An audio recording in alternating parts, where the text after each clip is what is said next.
Hello friends, CTET Central Teacher Eligibility Test CTETৰ 2019ৰ notification আৰু ইনফৰমেশ্যন বুলেটিন আহি পেলাই আপুনি CTETৰ মেইন ৱেবছাইটত যাই পেলাই এইটো ডাউনলোড কৰি ল'ব পাৰে। অ'কে, তো ঠিক আছে, আজি এই CTETৰ মেইন যিখন ইনফৰমেশ্যন বুলেটিন 2019ৰ কাৰণে ইয়াত কি দিছে আৰু নটিফিকেশ্যনটো কি দিছে চাওক, আৰু কেতিয়া আপুনি ফৰ্ম ফিল আপ কৰিব লাগিব, কেতিয়াৰ পে'মেণ্ট কৰিব লাগিব, সকলোবোৰ ডিটেইলছ। প্ৰথমে নটিফিকেশ্যনটোৰ ফালে আগবাঢ়িছোঁ। নটিফিকেশ্যনটো দিছে কি central board of secondary education CBSE এইবাৰ 12 নম্বৰ চেণ্ট্ৰেল টেট কণ্ডাক্ট কৰিব 7/7/2019 আৰু এই টেষ্টটো কণ্ডাক্ট কৰা হ'ব 20 লেংগুৱেজ 20টা বেলেগ বেলেগ ভাষাত 97খন cities all over the country, গোটেই ভাৰতবৰ্ষত। ঠিক আছে, আৰু ইয়াৰ eligibility criteria containing details of exam syllabus language examination fees সকলোবোৰ চিটেটৰ অফিচিয়েল ৱেবছাইটত যেতিয়া আপোনাৰ মেইন নটিফিকেশ্যনটো মানে মেইন ইনফৰমেশ্যন বুলেটিনটো দিব সেইটো পাই যাব, আৰু এইটো দিব 5 ফেব্ৰুৱাৰী 2019 পৰা। নেক্সট আপোনাৰ যিবোৰ এছপাইৰিং কেণ্ডিডেট আছে, যিসকলে এইবাৰ CTETত পঢ়িম বুলি ভাবি আছে, CTET দিম বুলি ভাবি আছে, সেই তেওঁলোকৰ বাবে হ'ল তেওঁলোকে অনলাইন ফৰ্ম ফিল আপ কৰিব পাৰিব 5 ফেব্ৰুৱাৰী 2019 পৰা, আৰু ইয়াৰ লাষ্ট ডেট আছে 5 মাৰ্চ 2019 আৰু ফিজ পে'মেণ্ট কৰিব পাৰিব 8 মাৰ্চ 2019 3:30 PM। ঠিক আছে, আৰু এইটো লেংগুৱেজ হিন্দীটো দিছে এইটো ইনফৰমেশ্যন। নেক্সট আহক এইবাৰ মেইন ইনফৰমেশ্যনটোৰ ফালে, যিখন ইনফৰমেশ্যন বুলেটিন 2019 আছে সেইখনৰ ফালে আগবাঢ়ো। তো ইয়াত ক্লিয়াৰলি মেনশ্যন কৰিছে 5/2/2019 পৰা 5/3/2019, মানে 5 ফেব্ৰুৱাৰীৰ পৰা ফৰ্ম ফিল আপ ষ্টাৰ্ট হ'ব, আৰু 5 মাৰ্চত ইয়াত লিখি দিছে, আৰু ডেট অফ এক্সামিনেশ্যন 7 জুলাই 2019। ঠিক আছে, নেক্সট ইয়াত আকৌ এবাৰ সেইখিনি মেনশ্যন কৰিছে, আৰু পে'মেণ্টটো 8/3/2019। অ'কে, তো আপোনাক মেইন বস্তুবোৰলৈ লৈ গৈছোঁ। যিসকলে কেণ্ডিডেট এপ্লাই কৰিব তেওঁলোকে কি কৰিব লাগিব। ফাৰ্ষ্ট অফ অল ইনফৰমেশ্যন বুলেটিনখন ভালকৈ পঢ়িব দিছে। তাৰপিছত যেতিয়া সকলোখিনি ক্ৰাইটেৰিয়া এপ্লিকেবল হ'ব, মানে আপুনি প্ৰচেছ কৰে, তাৰে পিছত এপ্লাই কৰিব দিছে। আপোনাক পিনক'ডৰ সৈতে ফুল এড্ৰেছ লাগিব, আৰু কনফাৰ্মেশ্যন পেজৰ লগত আপোনাৰ অৰিজিনেল চালান, ফিজ পেইড চালান, যিসকলে চালানৰ জৰিয়তে পে'মেণ্ট কৰে সেইবোৰ লগত ৰাখিব দিছে। ঠিক আছে, তো ইয়াত নেক্সট দিছে 2 number method of submission of online application form. Online application ফৰ্মখন আপুনি কেনেকৈ ছাবমিট কৰিব লাগিব। তো ইয়াৰ কাৰণে প্ৰথমে CTETৰ ৱেবছাইটত যাব লাগিব। আচ্ছা, এইখিনি প্ৰচেছ যেতিয়া অনলাইন এপ্লিকেশ্যন ফৰ্ম আৰম্ভ হ'ব তেতিয়া মই ফৰ্ম এখন ফিল আপ কৰি আপোনালোকক এটা ভিডিঅ' বনাই দেখাই দিম এইখিনি। নেক্সট ৰেজিষ্ট্ৰেশ্যন প্ৰচেছ, আৰু এইখিনি গোটেই তাত সেনেকৈ দিছে অনলাইন আপলোডিং ইনষ্ট্ৰাকশ্যন এটচেট্ৰা। এতিয়া মেইন বস্তুটো হ'ল পে'মেণ্ট। আপুনি যদি জেনেৰেল তেতিয়াহ'লে আপোনাৰ ফিজ হ'ব 700 ফৰ পেপাৰ 1 অৰ পেপাৰ 2, কোনোবা এখন পেপাৰৰ কাৰণে। আৰু যদি আপুনি পেপাৰ 1 পেপাৰ 2 দুয়োখন দিয়ে তেতিয়াহ'লে যদি আপুনি জেনেৰেল কেটেগৰী বা OBC কেটেগৰী দেন আপোনাৰ ফিজ হ'ব 1200। নেক্সট যদি SC ST বা বিশেষভাৱে সক্ষম লোক হয় তেতিয়াহ'লে যিকোনো এখন পেপাৰৰ বাবে 350, আৰু পেপাৰ 1 বা 2 দুয়োখন একেলগে দিলে আপোনাৰ 600। নেক্সট GST এপ্লিকেবল হয়, কিবা 2 টকা 3 টকামান GST এপ্লিকেবল হৈ যায় লাষ্টত। নেক্সট আপুনি কেনেকৈ পে'মেণ্ট কৰিব পাৰিব। আপুনি যদি অনলাইন বিচাৰে অনলাইন পে'মেণ্ট কৰিব পাৰিব ATM কাৰ্ডেৰে। নেক্সট আপুনি চিণ্ডিকেট বেংকৰ চালান বা কানাড়া বেংকৰ চালানেৰেও আপুনি এপ্লাই কৰিব পাৰিব। ঠিক আছে, নেক্সট কাৰেকশ্যন ডিটেইলছ। ইয়াত অলপমান এটা কথা দিছে, যদি আপোনাৰ কিবা কাৰণত ভুল হৈ যায় তেতিয়াহ'লে কি হ'ব। ইয়াত আপোনাৰ ভুল হৈ গ'লে কেণ্ডিডেটছে নিজৰ পাৰ্টিকুলাৰখিনি ছাবমিট কৰাৰ পিছত কাৰেকশ্যন কৰিব পাৰিব 14 মাৰ্চ 2019 পৰা 20 মাৰ্চ 2019। এইখিনি তাৰিখৰ ভিতৰত আপোনাৰ যদি কিবা ভুল হৈ গৈছিল অনলাইন ফৰ্মখন ফিল আপ কৰোঁতে তেতিয়াহ'লে সেইখিনি আপুনি কাৰেক্ট কৰিব পাৰিব, আৰু এই 20/3/2019 পিছত কিন্তু কোনো ধৰণৰ কাৰেকশ্যন গ্ৰাহ্য নহ'ব। ঠিক আছে, নেক্সট ইয়াত এটা নোট দিছিল যে candidate should enter his or particulars name, father name, date of birth as per class 10 certificate. এইখিনি আপোনাক মই দেখাই দিম ফৰ্মখন ফিল আপ কৰাৰ টাইমত। অ'কে, নেক্সট আহিছোঁ কাৰেকশ্যন ডিটেইলছৰ পিছত। এইখিনি ইমান এটা দৰকাৰী নহয়। কিবা যদি আপুনি কণ্টেক্ট কৰিব খোজে তেখেতসকলক কৰিব পাৰে, কিন্তু কণ্টেক্ট কৰি একো লাভ নাই। কণ্টেক্ট নম্বৰত ফোন কৰিলেও একো কাম নাই, আৰু ইয়াত মেইল কৰিলেও আপোনাৰ একো ৰেছপন্স নিদিয়ে গতিকে এইবোৰ আমাৰ একো কামৰ নহয় সেইবোৰ বাদ দিয়ক নেক্সট আহোঁ আমাৰ মেইন যিখিনি এই নটিফিকেশ্যনটোৰ কণ্টেণ্ট আছে সেইখিনিলৈ ফাৰ্ষ্ট অফ অল আপুনি ইণ্ডিয়ান নেশ্যনেলৰ হ'ব লাগিব তাৰপিছত ইয়াৰ এই বেকগ্ৰাউণ্ড আৰু ৰেচনেলি কি হয় মানে আপোনাৰ NCTৰ ফালৰ পৰা এইটো ৰিকমেণ্ডেড আছিল সেইকাৰণে পতা হয় এই CTETটো নেক্সট আপোনাৰ Ministry of Human Resource Department, Government of India entrusted the responsibility of conducting the Central Teacher Eligibility Test CTET to the Central Board of Secondary Education আৰু Ministry of Human Resource Departmentে ইয়াৰ যিটো দায়িত্ব CTET পতা সেইটো CBSEৰ হাতত দি থৈছে এইখিনি হ'ল তেওঁলোকৰ মেইন কথা বাকী এইখিনি আপোনাৰ ইমান বৰ বেছি জানিবলৈ একো নাই ইয়াত বৰ্ড কি ৰুল কি কেনেকুৱা এনেকুৱা সৰু সুৰা কিছুমান বস্তু দি থৈছে যিবোৰ মানে ডেফিনেশ্যন টাইপ হয় চ' সেইবোৰৰ সিমান এটা দৰকাৰ নপৰে আহক এতিয়া বাকীখিনি চাওঁ পৰীক্ষাৰ এক্সামৰ টাইম কেতিয়া হ'ব এক্সামৰ টাইম হ'ব পেপাৰ 1 9:30 পৰা 12 PM 2 ঘণ্টা আঢ়ৈ ঘণ্টাৰ পেপাৰ আৰু পেপাৰ 2 হ'ল 2টা বজাৰ পৰা 4:30 বজালৈ এইখনো হ'ব আঢ়ৈ ঘণ্টাৰ পেপাৰ আৰু এপ্লিকেশ্যন কেনেকৈ কৰিব লাগিব এপ্লিকেশ্যন আপুনি অনলাইন কৰিব লাগিব এইটো ৱেবছাইট www.ctet.nic.in এইটো ৱেবছাইটৰ পৰা নেক্সট আপুনি পে'মেণ্ট কেনেকৈ কৰিব পাৰে সেইটোতো গমেই পালে আৰু ইয়াত এটা কথা দিছে please note that the fees submitted by any other mode like money order demand draft IPO etc. Will be rejected fees once paid will not be refunded under any circumstances যদি আপোনাক যিকেইটা মেথডেৰে পে'মেণ্ট কৰিব দিছে সেইকেইটা মেথডৰ বাহিৰে যদি আপুনি কিবা বেলেগ মেথডেৰে এপ্লাই কৰে তেতিয়াহ'লে কিন্তু আপোনাৰ সেই পে'মেণ্টটো ৰিজেক্ট হৈ যাব আপোনাৰ ফৰ্মখন ৰিজেক্ট হৈ যাব নেক্সট ইলিজিবিলিটি মেইন কণ্ডিশ্যন এইটো first of all first one এইখন পেপাৰ 1 to 5 প্ৰাইমেৰী ষ্টেজৰ কাৰণে senior secondary or its equivalent মানে higher secondary with at least 50% marks and passed or appearing in final year of 2-year diploma in elementary education by whatever name known. Okay, যদি আপুনি DLED কৰি আছে তেতিয়াহ'লে DLEDৰ final year appearing হ'লেও হ'ব আৰু 50% marks লৈ আপুনি ছিনিয়ৰ ছেকেণ্ডাৰী পাছ কৰিব লাগিব নেক্সট এইটো বস্তুৰে বা সেইটো নাথাকিলে এইটো ছিনিয়ৰ ছেকেণ্ডাৰী বা or its equivalent with at least 45% minimum থাকিবই লাগিব আপোনাৰ মাৰ্কছ আৰু passed or appearing in final year of 2-year diploma in elementary education in accordance with the NCTE regulation 2002 2 years diploma যিটো আছে সেই 2 years diploma 45% হাই secondary marks আৰু 2 years diploma past বা final year appearing ষ্টুডেণ্টে apply কৰিব পাৰিব next senior secondary with 50% and 4-year bachelor of elementary education BLED যদি কৰা কোনোবা আছে 4-year BLED কৰা তেতিয়াহ'লে তেওঁলোকেও এপ্লাই কৰিব লাগিব তেওঁলোকৰ 50% হাই ছেকেণ্ডাৰী থাকিব লাগিব next senior secondary with at least 50% আৰু passed or appearing in the 2-year diploma in the education special education যিটো স্পেচিয়েলি এবলবোৰৰ কাৰণে দিয়া হয় সেইটো education next graduation with at least 50% marks and bachelor in education আপোনাৰ যদি BEd আছে আৰু যদি আপোনাৰ গ্ৰেজুৱেশ্যনত এটলিষ্ট 50% আছে তেতিয়াহ'লেও আপুনি ক্লাছ 1 to 5ৰ যিটো প্ৰাইমেৰী ষ্টেজৰ পেপাৰ আছে সেইটোত এপ্লাই কৰিব পাৰিব নেক্সট মিনিমাম ইয়াত আৰু এটা কথা আছে আপুনি যেতিয়া এপইণ্ট হ'ব আপুনি যদি এই গ্ৰেজুৱেশ্যন 50% লৈ পেলাই BEd লৈ পেলাই আপুনি 1 to 5ত এপ্লাই কৰে তাৰে পিছত যেতিয়া আপোনাৰ এপইণ্টমেণ্ট হ'ব এপইণ্টমেণ্ট হোৱাৰ পিছত আপুনি মানে 6 মান্থৰ এটা ব্ৰিজ কোৰ্চ আছে সেই ব্ৰিজ কোৰ্চটো আপুনি যেনেকৈ নহওক কৰিবই লাগিব সেইটো এপইণ্টমেণ্ট হোৱাৰ পিছৰ কথা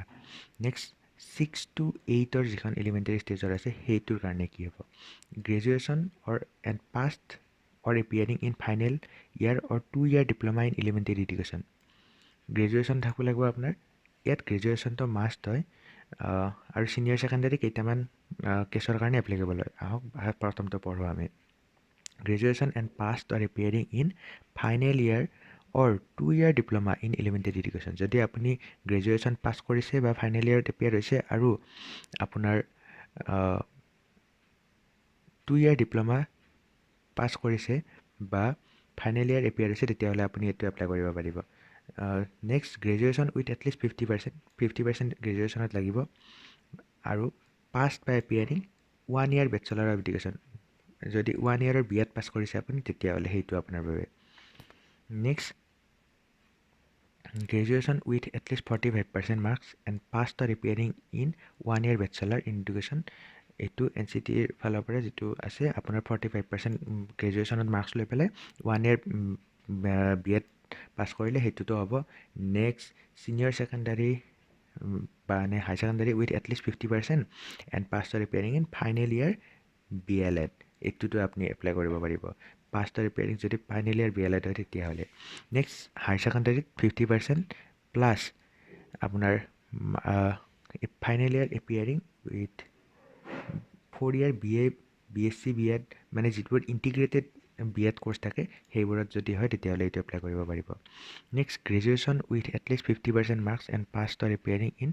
1 year BEd আগতে কোৱাৰ দৰে স্পেচিয়েল এডুকেশ্যনৰ যদি কাৰোবাৰ BEd আছে তেতিয়াহ'লে গ্ৰেজুৱেশ্যন 50% থাকিলে তেওঁ এপ্লাই কৰিব পাৰিব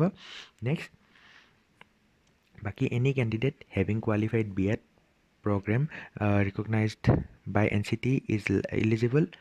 to appear in TET or CTET বাকী এইখিনি আমাৰ বৰ্তমান যিটো 2 yearsৰ BEd চলি আছে সেই 2 yearsৰ BEdৰ কেণ্ডিডেটৰ বাবে এইটো এপ্লিকেবল এই লাষ্ট পইণ্টটো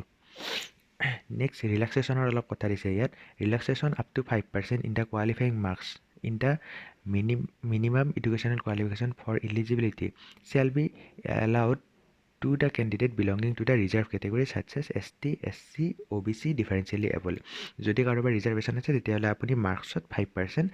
ৱেইভাৰ পাব next diploma degree course in teacher education for the purpose of this notification a diploma degree course in teacher education recognized by National Council for Teacher Education only shall be considered however in case of diploma in education special education BEd special education a course recognized by the Regulation Council of India only shall be considered যদি আপুনি NCTৰ পৰা BEd কৰা বা DLEd কৰা হয় তেতিয়াহ'লে সেই diploma বা ডিগ্ৰীখন ইয়াত আপোনাৰ মানি ল'ব আৰু যদি আপুনি স্পেচিয়েল এডুকেশ্যন মানে নেশ্যনেল ৰিভেলেশ্যন চেণ্টাৰৰ দ্বাৰা দিয়া স্পেচিয়েল BEd কৰা হয় তেতিয়াহ'লে সেইখন মানি ল'ব বাকী ইয়াত 6 মান্থৰ যিটো স্পেচিয়েল প্ৰগ্ৰেম তাতে পাছ কৰাৰ কথাও দিছে সেইটো হ'লেও আপোনাৰ হ'ব ট্ৰেইনিং আণ্ডাৰগো হ'ব লাগিব next the minimum qualification referred above apply to teacher of languages social studies social science mathematics science etcetera in respect of teachers of physical education the minimum qualification norms for physical education teachers referred to in NCT regulation dated 3 November 2001 যদি কোনোবা physical এডুকেশ্যনৰ থাকে বা বেলেগ এডুকেশ্যনৰ থাকে সেইটোৰ কাৰণে এটা amendment আছিল সেই এটা ৰেগুলেশ্যন আছিল NCTৰ সেই ৰেগুলেশ্যনটোৰ মতে ফুলফিল হ'ব লাগিব এইবোৰ ইমান বেছি এটা দৰকাৰী নহয় আপোনালোকৰ বাবে তো আহক আৰু নেক্সট মেইন দৰকাৰী যিকেইটা আছে সেইকেইটালৈ আপোনালোকক লৈ গৈছোঁ নেক্সট কণ্টেণ্ট কি হ'ব all question in CTET will be multiple choice question MCQ question হ'ব 4 alternative থাকিব 4টা alternative থাকিব and এটা appropriate answer হ'ব appropriate answer to correct হ'ব আৰু প্ৰত্যেকটো 1 mark carry কৰিব and no negative marking নাথাকে next paper 1 will be for a person যাৰ কাৰণে পেপাৰ 1খন সেইসকলে দিব যিসকলে ক্লাছ 1 to 5ৰ টিচাৰ হ'ব বিচাৰে আৰু পেপাৰ 2 সেইসকলে দিব যিসকলে 6 to 8ৰ টিচাৰ হ'ব বিচাৰে ঠিক আছে আৰু যদি কোনোবাই ইচ্ছা কৰে পেপাৰ 1 পেপাৰ 2 দুখন দিব পাৰে তাত কোনো প্ৰব্লেম নাই নেক্সট মেইন যিখিনি চিলেবাছ সেইখিনি লৈ আগবাঢ়িছোঁ মেইন চিলেবাছখিনি পেপাৰ 1ৰ কাৰণে প্ৰাইমেৰী ষ্টেজৰ কাৰণে হ'ল 30 MCQ চাইল্ড ডেভেলপমেণ্ট এণ্ড পেডাগগীৰ ফালৰ পৰা চাইল্ড ডেভেলপমেণ্ট আৰু পেডাগগীৰ এইকেইটা কম্পালচৰি পাৰ্ট আৰু লেংগুৱেজ 1টো কম্পালচৰি পাৰ্ট লেংগুৱেজ 2টো কম্পালচৰি পাৰ্ট এইভাগে মেথমেটিক্স এনভাইৰমেণ্টেল ষ্টাডিজ এইটো পেপাৰ 1ৰ কাৰণে ঠিক আছে তো চাইল্ড ডেভেলপমেণ্ট এণ্ড পেডাগগী 30টা MCQ আহে 30 মাৰ্ক থাকে লেংগুৱেজ 1 কম্পালচৰি 30টাৰ MCQ 30 mark, language 2 compulsory 30 MCQ 30 mark, mathematics 30 MCQ 30 marks, environmental 30টা question 30 mark, 30 পাঁচটা part, so 150 question total. Next, nature and standard of questionবোৰ কেনেকুৱা টাইপৰ হ'ব? The test items on child development and pedagogy will focus on educational psychology of teaching and learning relevant to the age group of 6 to 11 years. Year child ডেভেলপমেণ্টৰ যিবোৰ question আছে সেই child ডেভেলপমেণ্টৰ কুৱেশ্যনবোৰ mainly আপোনাৰ 6 বছৰৰ পৰা 11 বছৰৰ ভিতৰত যিখিনি শিশু আছে সেই তেওঁলোকৰ চাইল্ড ডেভেলপমেণ্টৰ ওপৰত বেছ কৰি কুৱেশ্যনটো বনোৱা হ'ব। নেক্সট, টেষ্ট টাইমত লেংগুৱেজ 1 ফ'কাছ কৰিব আপোনাৰ প্ৰফিচিয়েঞ্চি কিমান আছে সেই মিডিয়াম অফ ইনষ্ট্ৰাকশ্যনৰ কাৰণে সেইটোৰ ওপৰত, আৰু লেংগুৱেজ 2ৰ কুৱেশ্যনে ফ'কাছ কৰিব আপোনাৰ বেলেগ এটা লেংগুৱেজত কমিউনিকেশ্যন কৰা, কম্প্ৰিহেণ্ড কৰা সেইবোৰৰ ক্ষেত্ৰত কিমান এবিলিটি আছে আপোনাৰ সেইটোৰ ওপৰত। নেক্সট, লেংগুৱেজ 2 আৰু লেংগুৱেজ 1 কোনোদিনে একে হ'ব নোৱাৰে, মানে আপুনি এটা ছাবজেক্টতেই লেংগুৱেজ 1 লেংগুৱেজ 2 দিব নোৱাৰে। যদি আপুনি লেংগুৱেজ 1 অসমীয়া লয় তেতিয়াহ'লে লেংগুৱেজ 2 ইংলিছ বা কিবা বেলেগ এনেকুৱা ল'ব লাগিব।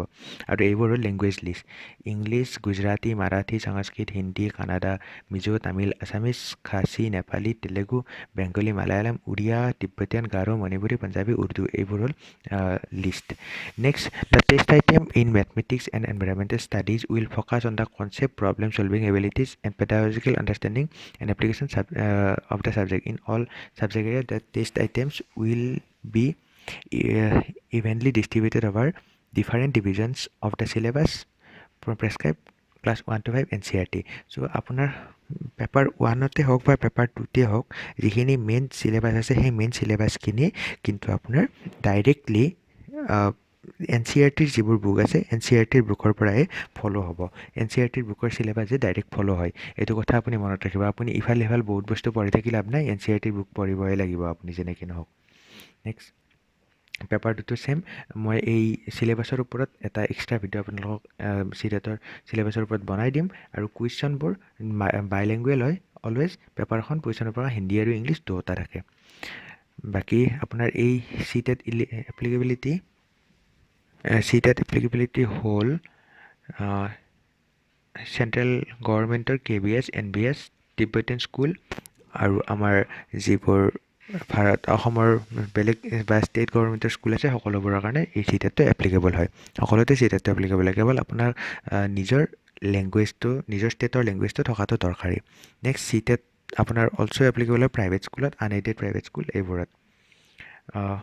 এই CTETৰ চাৰ্টিফিকেটখনৰ ভেলিডিটি থাকে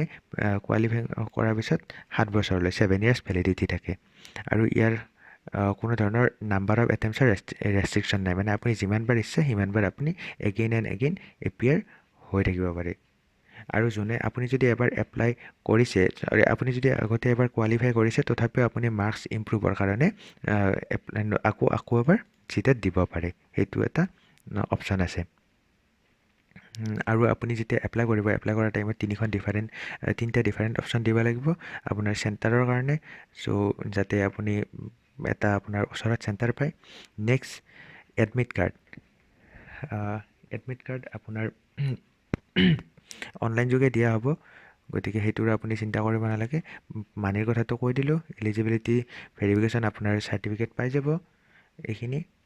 বাকী ৰিচেকিং আৰু ইভেলুৱেশ্যন কেনেকৈ কৰা হয় ইয়াত লিখিছে, এইবোৰ ইমান দৰকাৰ নাই বেছি। বাকী আৰু CTETৰ OMR চিট আৰু এনচাৰ কীৰ কথা এটা কৈ দিওঁ, আপোনাৰ এক্সাম শেষ হোৱাৰ উইদিন 1 বা 2 উইকৰ ভিতৰত আপোনাক CTET অথৰিটিয়ে এনচাৰ কী আৰু আপুনি যিখন OMR চিট ফিল আপ কৰিছিল সেইখিনি দি দিব। বাকী ইফালে আছে চিলেবাছখিনি মই আপোনালোকক এটা বেলেগ ভিডিঅ'ত দেখাই দিম। তো ভিডিঅ'টো চোৱাৰ বাবে থেংক ইউ। ভিডিঅ'টো লাইক কৰিব যদি কিবা ভাল পালে, আৰু যদি উপকাৰ হৈছে আৰু আপোনাৰ পিছৰ প্ৰচেছবোৰ জানিব খোজে তেতিয়াহ'লে চেনেলটো ছাবস্ক্ৰাইব কৰিব। Thank U.